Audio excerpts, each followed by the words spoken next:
desde el momento en que te vi.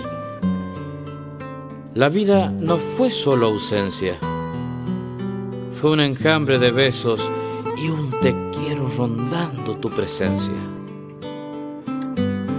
Crecí en la primavera de tus sueños, maduré mis veranos en tu abrazo.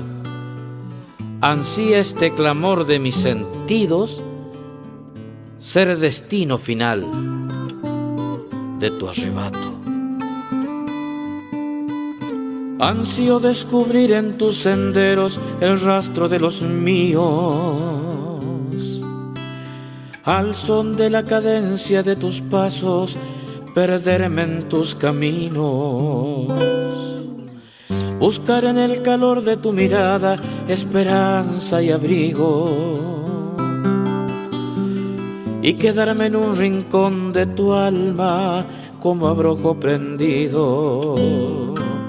Ansío que me quieras como te quiero yo, que vuele tu deseo con mi amor, y del néctar de tus labios beber sin fin la miel, y despertar contigo en cada amanecer.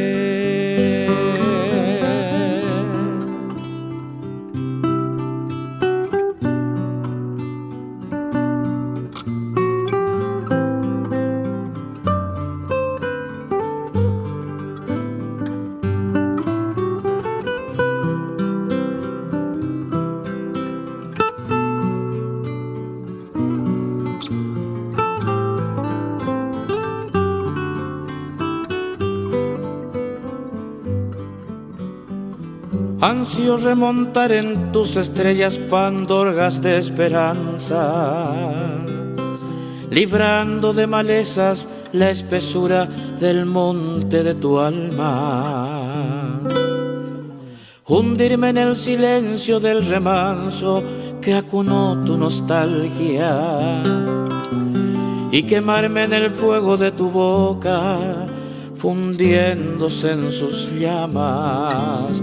Ansío que me quieras como te quiero yo, que vuele tu deseo con mi amor, y del néctar de tus labios beber sin fin la miel, y despertar contigo en cada amanecer.